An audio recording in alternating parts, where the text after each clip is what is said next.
Amici di Directa Sport, buonasera e benvenuti a un nuovo appuntamento con Directa Sport News, appuntamento con l'informazione di directasport.it. Quest'oggi edizione del martedì, allora passeremo in rassegna tutto quanto è successo nel mondo dello sport isolano, partendo come di consueto dal Cagliari. I rossoblù sono tornati al successo battendo per 1-0 il Pescara dell'ex Zdenek Zeman con un calcio di rigore trasformato da Joao Pedro. I 3 punti hanno permesso alla squadra allenata da Massimo Rastelli di conquistare matematicamente la salvezza. Non è stato però un pomeriggio privo di tensioni, mentre possiamo vedere in grafica anche i risultati e la classifica dell'ultimo turno appunto del campionato di Serie A, per fare un po' il quadro generale di quanto è successo. Appunto, dicevamo, non è stato un pomeriggio privo di tensioni. Subito dopo il calcio di rigore realizzato, infatti, Joao Pedro ha avuto una reazione stizzita verso una piccola fetta di tifosi della curva sud, re di averlo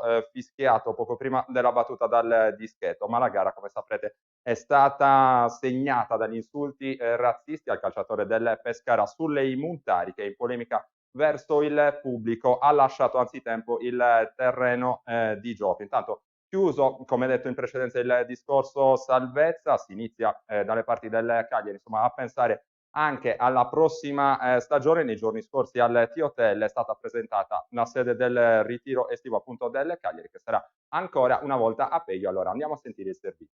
Per il secondo anno consecutivo sarà l'aria frizzante delle montagne della Val di Peio a inaugurare la stagione del Cagliari. Venerdì scorso, nella sala conferenze del T-Hotel, è stata presentata la prestagione 2017-2018 del sodalizio rossoblù, che svolgerà la prima parte della preparazione a Peio dall'8 al 22 luglio prossimo. Sau e compagni cercheranno quindi di mettere a punto i meccanismi in vista dello start del campionato, che prenderà il via il 20 agosto nel cuore dell'isola, ad Arizzo, dove i cagliaritani saranno ospiti dal 25 al 30 luglio.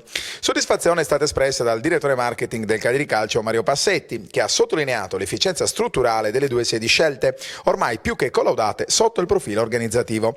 Alla conferenza era presente anche una delegazione pegaese, rappresentata dall'assessore comunale al bilancio Francesco Framba e dal presidente del consorzio turistico Peio 3000 Stefano Kronst. Entrambi hanno evidenziato quanto la visita dei rossoblù abbia giovato alla comunità di Peio in termini di presenze turistiche, mettendo inoltre in risalto l'ampia offerta naturalistica e gastronomica del paese. Concetti questi non troppo diversi da quelli espressi dal sindaco di Arizzo Gualtiero Mameli, che si è detto orgoglioso di poter accogliere i club del presidente Giulini per il terzo anno consecutivo. A fare gli onori di casa, nella cittadina ai piedi del Genergentiu, sarà il barbericino Marco Sau. In questi anni ad Arizzo la squadra si è sentita davvero a casa, ha detto il bomber di Tonara. Le strutture per il ritiro sono perfette, non potevamo chiedere di meglio. Entrambe le sedi del ritiro ospiteranno il Summer Camp del Cagliari Calcio, riservato ai piccoli calciatori, dal 15 al 21 luglio a Peio, dal 10 al 16 luglio ad Arizzo. Allora questo era il quadro relativo al Cagliari. Ora voltiamo pagina e parliamo di basket con la Serie A, la Dinamo Sassari.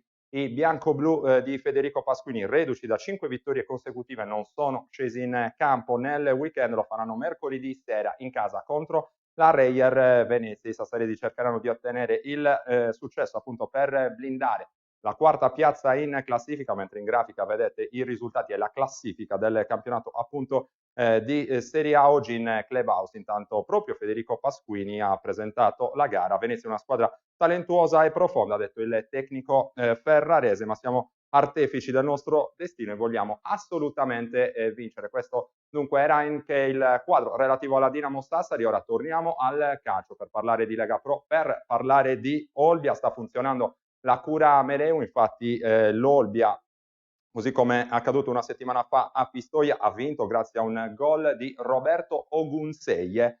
È stato proprio il giocatore appunto a consegnare la vittoria ai bianchi contro la Robur Siena. I galluresi salgono quindi a quota 39 punti in classifica, come vedete appunto nella grafica. Si giocheranno a questo punto la salvezza diretta nel prossimo match contro l'Arezzo, quarto in graduatoria. Questa era la nostra consueta carrellata sullo sport professionistico. Ora passiamo invece a quello dilettantistico, partendo ovviamente dal campionato di Serie D di calcio. Un'altra giornata intensa per le formazioni sarde, con l'Arzachena che è letteralmente a un passo dall'approdo in Lega Pro. Allora andiamo a sentire il servizio.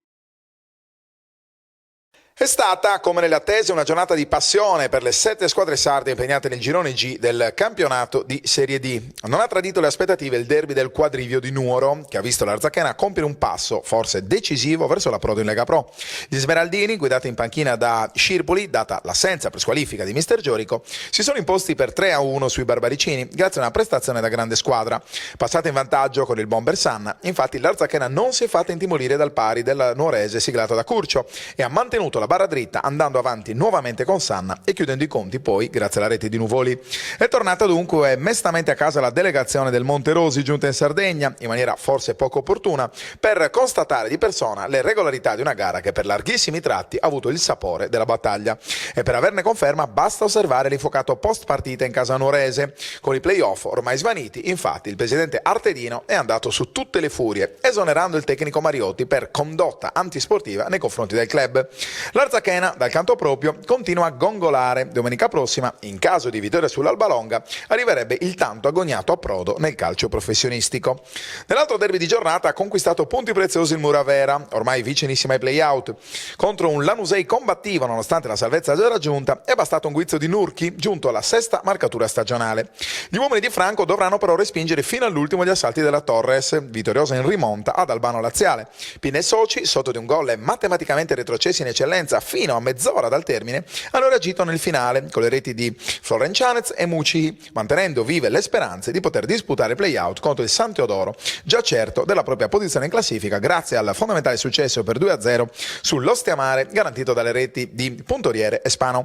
A chiudere il quadro la sconfitta in dolore del Latte Dolce, che al Vanni Sanna ha ceduto il passo al Rieti, terza forza del campionato. Per i sassaresi è stata soprattutto l'occasione per festeggiare davanti ai propri tifosi una storica salvezza, ottenuta peraltro con largo anticipo. Ai nastri di partenza del prossimo torneo di Serie D però potrebbero non esserci il mister Pava e la bandiera Andrea Usai. Per entrambi la permanenza al Latte Dolce è tutt'altro che scontata. E allora questa era la fotografia del nostro Mauro Farris sul campionato di Serie D. Andiamo a vedere anche la grafica relativa ai risultati dell'ultimo turno, il penultimo, il 33esimo appunto del campionato di Serie D, e diamo un'occhiata anche alla classifica. Situazione davvero molto interessante. Arzachena in testa, in coda invece il San Teodoro attende di sapere chi dovrà sfidare nei play-out tra Muravera e Torres. Una di queste due formazioni retrocederà in maniera diretta nel campionato di eccellenza. E proprio all'eccellenza passiamo ora con il Budoni, che dovrà rappresentare dunque la Sardegna negli spareggi nazionali validi per l'approdo in Serie D nella finale playoff disputata sul neutro di Oristano. La squadra di Cerbone ha infatti battuto di misura il Calangianus per 1-0 grazie a una rete di Simone Saiu. E allora andiamo a sentire il servizio realizzato dal nostro Mauro Gharau. Sarà il Budoni a rappresentare la Sardegna nella fase nazionale degli spareggi valevoli per l'approdo in Serie D nella stagione 2017-2018. La squadra di Cerbone ha infatti avuto la meglio sul Calangianus nella finale regionale svoltasi sui campi del centro federale Tino Carta a Sarodia. Oristano 3-4-2-1 per i biancoazzurri, con l'ottimo Bodano in cabina di regia e Murgia e Saiu alle spalle di Sartor Camigna. Risponde Sassu con un 4-3-1-2 molto abbottonato, Cocco e mossa di punta e un centrocampo molto muscolare. Partita più tesa che spettacolare, d'altronde la posta in palio è altissima. Bisogna così aspettare la fine del primo tempo per assistere alla prima palla gol. È il minuto 42, quando Sartor Camigna, sfruttando un'indecisione di Melino, ha il tempo per fornire una bella palla a Saiu. La conclusione al volo del trequartista viene neutralizzata dall'attento Forzati. Reti bianche all'intervallo. Nella ripresa il destro al limite di Meloni, che termina vicinissimo all'incrocio dei pali della porta difesa da Forzati, è solo un'illusione. La gara fila via tra falli, sostituzioni e cartellini. Il secondo giallo, sventolato a Chessa, costa l'inferiorità numerica ai ragazzi del Signora Chiara. Il Budoni, pur non dannandosi l'anima per chiudere la contesa prima dei tempi supplementari, trova il gol vittoria all'85esimo. Sartor Camigna va via di fisico a Melino, apertura a destra per Mastio, tiro a cross del numero 2 e Saiu è prontissimo per il tapping vincente. Dopo 6 minuti di recupero il triplice fischio del signor Gai di Carbonia emette la sua sentenza. Budoni agli spareggi nazionali con merito. Il Calangianus torna a casa con qualche recriminazione e senza aver mai impensierito un quanto mai inoperoso Trini. Una partita difficile, come già noi eravamo pronti, preparati per fare una partita del genere, perché Calangianus è una squadra ostica. Vanno fatti i complimenti ai nostri avversari perché ci hanno reso la vita difficile. Una delle poche squadre che non ci ha permesso di giocare nelle ultime 18 partite. Devo dire che quando l'abbiamo fatto a tratti abbiamo fatto bene, abbiamo creato un paio di occasioni importanti e nel complesso abbiamo meritato la vittoria. Però c'è da fare i complimenti agli avversari perché sono tosti. Sconfitte sono sempre amare, quindi non c'è una sconfitta che accetti col sorriso, però onestamente ho poco da recriminare a questi ragazzi che hanno fatto vivere veramente un sogno alla gente di Calangianus, perché siamo partiti con un obiettivo e siamo arrivati non solo ai playoff ma alla finale playoff. Ce l'abbiamo giocata alla grande, peccato essere rimasti in 10, quindi abbiamo dovuto stravolgere un po' quello che abbiamo preparato in settimana, però fa parte del calcio e quando li ho riuniti la fine partita li ho ringraziati uno per uno perché penso che abbiano fatto una stagione epocale e c'è solo da ringraziarli. E allora questo era il resoconto di quanto successo a Sarodia. Abbiamo anche una grafica a questo proposito che dunque riassume un po' la situazione. Budoni che batte il Calangianus per 1-0 e andrà a rappresentare la Sardegna negli spareggi nazionali e già in Serie D il Tortolì. Allora passiamo ora al campionato di promozione grazie alla spettacolare vittoria per 7-3 sul campo della San Marco a Semini 80. Il Samassi ha guadagnato la matematica certezza del ritorno in eccellenza dopo ben 3 anni di digiuno. Anche qui andiamo a vedere il nostro servizio.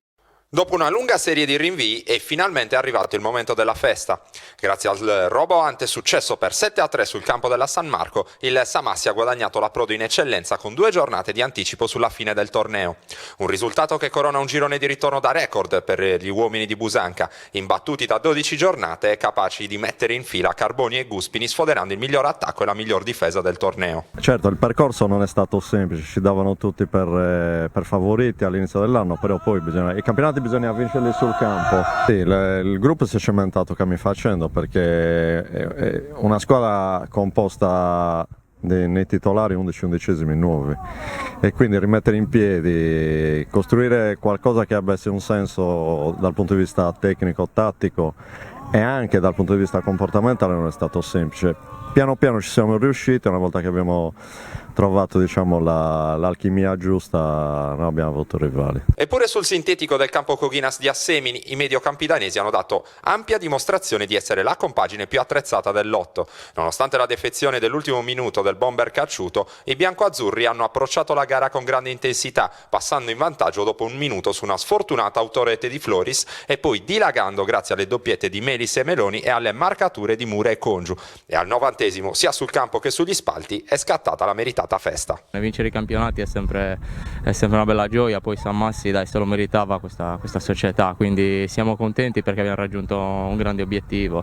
È stata una bella annata, dai. Quando c'è comunque dietro una vittoria così c'è sempre tanto lavoro dietro, una squadra affiatata, un ottimo allenatore, una grandissima società, quindi alla fine tutti i presupposti affinché si sia conclusa nel migliore dei modi. La Serie A del calcio sardo torna dunque a Samassi a 3 anni di distanza dall'estate nera del 2014, quando la società aveva rinunciato all'iscrizione a causa di alcuni problemi interni. Ripartita dalla seconda categoria, la società del presidente Sezzo ha scalato una dopo l'altra tutte le categorie a suon di record, riprendendosi l'eccellenza con un ruolino di marcia fatto di 20 vittorie, 6 pareggi e 2 sole sconfitte. Siamo riusciti a dominare nonostante la voglia, ma la determinazione del Carbonia, perché poi dietro non c'è nessuno, perché se tu vai a vedere che lasciamo la squadra a 9 punti di distacco vuol dire che qualcosa abbiamo fatto, gli altri non possono tenere di sicuramente il nostro passo, né Guspini né Carbonia, nonostante la voglia del Carbonia, ma per il resto non ce n'è. La capolista se ne va, la capolista se ne va.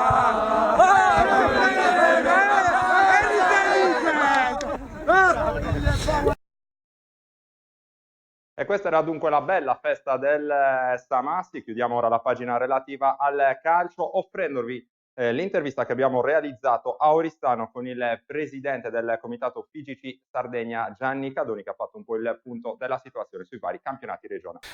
Una degna finale di playoff tra due società molto importanti, ben organizzate, che hanno dato lustro al calcio sardo, con una partita molto equilibrata dove l'ha spuntata il Budoni, ma complimenti anche a Calangianus che ha fatto una grandissima partita, una grandissima stagione. Budoni, Calangianus, Arzachena che si affaccia alla Lega Pro, l'Olbia che di fatto ha conquistato una salvezza. C'è il segreto perché la Gallura va così forte? Ma la tradizione gallurese è una tradizione molto importante che parte da tantissimi anni fa, chiaramente c'è competenza, c'è sicuramente anche un livello economico importante, però penso che la competenza sia la dote più importante che hanno lì nella Gallura. Questo weekend si riaffaccia all'eccellenza anche il Samassi e questa volta parliamo di Campidano, un'altra realtà storica dell'eccellenza del calcio. Sono molto contento, dopo qualche anno dove sono ripartiti praticamente dalla seconda categoria, hanno fatto 3 anni praticamente con 3 promozioni e Samassi ritorna lì dove le compete, nel massimo torneo regionale che è l'eccellenza. Sono molto contento per loro e le faccio gli auguri. Nelle gironi B della promozione lo Stintino va a gonfie vele? È una realtà importante anche lo Stintino, ormai diversi anni che praticamente bazzica nelle zone alte della classifica.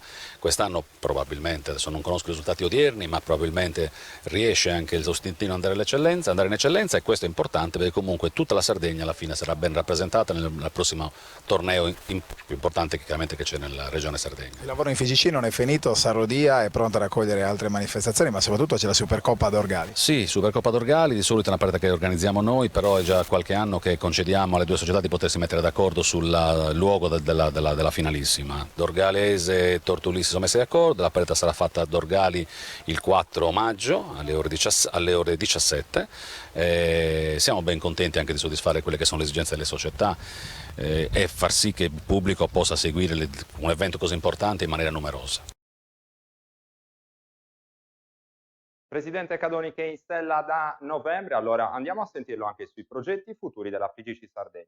Cadoni, lei è in stella da novembre, la sensazione del vento nuovo si respira un po' a tutto tondo, cosa ha trovato dopo 4 mesi e quali sono magari le novità per la prossima stagione sportiva? Ma sì, noi siamo arrivati praticamente a fine novembre, chiaramente con i campionati in corsa.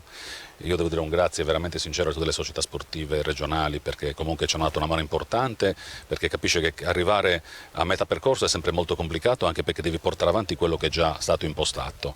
Io però penso che sia stato un finale di stagione molto importante. Noi abbiamo chiaramente privilegiato in questo primo aspetto, a parte i rapporti con tutte le società e il coinvolgimento totale dell'ambiente, ma abbiamo lavorato chiaramente sulle rappresentative. Siamo partiti proprio di buon buzzo sulla regionale, sulle provinciali, che è veramente una novità assoluta, che è stata una fase sperimentale questa attuale di quest'anno nella categoria allievi. La riproporremmo in grande stile l'anno prossimo con la categoria nuovamente allievi e con la categoria giovanissimi. È partito un progetto tecnico nuovo, un progetto tecnico importante, che questo è solo l'inizio di quello che noi abbiamo chiaramente in mente di fare. Abbiamo dato l'incarico e sono molto ben felice a Bernardo Mereu che ci ha dato una mano incredibile, ha posto veramente le basi per un futuro tecnico del nostro comitato molto importante, perché le rappresentative per noi sono un biglietto a visita molto importante. Chiudiamo allora la pagina relativa al calcio e apriamo quella del basket. Sorride la palla spicchi isolana per il successo del Sustentus Est in gara 1 dei play-out contro la Tramarossa Vicenza. Allora andiamo a vedere il servizio realizzato dal nostro Mauro Parra. Dall'inferno al paradiso nel giro di una manciata di minuti, il Sustentus Est batte la Tramarossa Vicenza in gara 1 dei play-out salvezza e lo fa alla propria maniera, ovvero con una rimonta al cardiopalma negli ultimi 12 minuti di partita. Gli uomini di Sassaro hanno sofferto, specie nella seconda parte di gara, la qualità degli attacchi vicentini, capaci, grazie alle triple di Boaro e ai canestri di De Martini, di toccare anche le 10 lunghezze di vantaggio. Con i pirati frenati dalla tensione, che ha inevitabilmente finito per condizionare le percentuali dal campo, la Tramarossa ha dato la sensazione di poter espugnare il Palamellano. Ma Campi e Soci hanno dovuto fare i conti con l'orgoglio di Romeo Trionfo. La Pugliese ha infatti suonato la carica, permettendo a Sustentu di ricucire lo strappo. Guadagnata la testa dell'incontro grazie a una spettacolare schiacciata in contropiede di Laguzzi, i bianco-blu hanno travolto con la loro foga agonistica Vicenza, conducendo meritatamente in porto il primo atto della serie. È scattata qualcosa, una scintilla nella testa che poi mi ha permesso comunque di fare bene, ecco. La voglia di fare bene è tanta, e quindi a volte ti porta anche ad essere un po' contratto mentalmente, cosa che è successo nei primi 2 quarti e invece poi dopo nei secondi, negli altri 2 quarti ci siamo sbloccati e ci siamo divertiti. Tira un sospiro di sollievo anche il tecnico dei Pirati Marco Sassaro. Credo abbia molti padri questa vittoria, soprattutto l'aver saputo cambiare la faccia del primo tempo, che non era la faccia che ci serviva. Abbiamo giocato una partita a 60 punti e sapevamo che una partita a 60 punti la potevamo giocare con delle chance, ma mi è piaciuto moltissimo come abbiamo cambiato. Abbiamo cambiato atteggiamento facendo le cose che avevamo cercato di preparare. Masticamaro invece, Marco Silvestrucci, coach dei Vicentini. Erano in grossa difficoltà per merito loro, hanno provato a fare un cambio di marcia o, come hai detto giustamente te, una fiammata di orgoglio, e noi siamo rimasti lì a guardare. Quindi merito sicuramente di Sesto. Mi ripeterò come sabato scorso: alla fine il campo non mente mai, noi abbiamo giocato 2 terzi di partita e l'altro no. Giovedì si replica a campi invertiti, con la Tramarossa che spalle al muro tenterà il tutto per cercare di portare il sustento nuovamente in Sardegna per la Bella.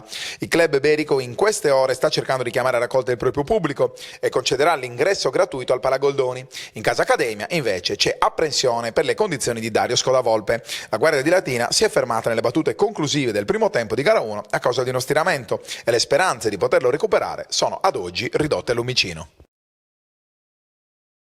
Giovedì gara 2, allora noi ci staremo per raccontarvi in diretta streaming anche questa nuova possibile impresa dell'Accademia Sustento. Abbiamo anche una grafica che fa un po' il quadro della situazione relativa ai play-out. Non si è giocata gara 1 tra Costa Volpino e San Vendemiano, la partita verrà disputata il prossimo 6 maggio e vedete ancora in grafica il successo del Sustentus Sestu per 69-64. Parliamo ancora di basket, stavolta però di Serie B femminile. Si è concluso purtroppo il sogno promozione dell'Astro Cagliari, battuta dal basket femminile Milano anche in gara 2 di playoff. La compagine meneghina si è imposta in via Talete con il largo punteggio finale di 78-46, guadagnando l'accesso al turno successivo. Alle ragazze di Carlo Zedda rimane comunque la soddisfazione per un'annata da ricordare, che le ha portate a vincere tutte le partite della fase regionale. Inauguriamo ora il blocco relativo agli altri sport. Partiamo dal calcio a 5 di Serie B. Prosegue il sogno promozione, contrariamente all'Astro Cagliari del futsal. Ossi che batte tra le mura amiche il Bagnolo grazie a una straordinaria rimonta nell'ultimo minuto di partita. Andiamo a vedere gli highlights commentati dal nostro Mauro Gherà. Un sogno chiamato Serie A2, 4 sfide da vincerlo per realizzarlo. La seconda della regular season contro la terza di fronte in una gara dall'esito imprevedibile. Il fattore campo contro la rabbia per una sconfitta a tavolino che brucia ancora. Ma ora non è più tempo di pensare a ciò che è stato, conta solo fare un gol più dell'avversario. Amici di Diretta Sport, siamo a Ossi. Benvenuti al palazzetto di via San Leonardo, dalla cui tribuna la voce di Mauro Garau e le imprescindibili immagini di Andrea Farris si apprestano a raccontarvi San Bartolomeo Ossi Bagnolo, sfida valevole per gli ottavi di finale dei playoff della Serie B di calcio a 5. Squadre in campo, è iniziata la partita. Pittella, Fiore, la palla rimane lì, c'è Luio, al limite, Luio! Eccolo il gol dell'Ossi! Una papera clamorosa della difesa del Bagnolo. Ancora Protega, Evandro, anda via Guerinoni. Eccola l'apertura per il numero 5, Guerinoni prova ad andare via Ribeiro, la palla con la suola, il destro di Protega e il pareggio del Bagnolo a 34 secondi dal termine del primo tempo. Ora contro Perez, cerca Guerinoni che può ricevere, spalla alla porta, la palla rimane lì, lui Guerinoni ha segnato il Bagnolo al quinto minuto della ripresa, il gol di Guerinoni. Attenzione ora Dulcis, prova a rispondere Rossi e Cristian Luiu realizza il gol del 2-2, neanche il tempo di esultare e il Bagnolo è già ghiacciato. Il 2-2 tra Ossi e Bagnolo, il calcio di punizione poco oltre il dischetto dei 10 metri, posizione leggermente decentrata, affidato al destro di Pittella, prova a disturbare la sua conclusione del pubblico. Pittella apre per Marzano, eccolo il gol del numero 7 del Bagnolo, Marzano.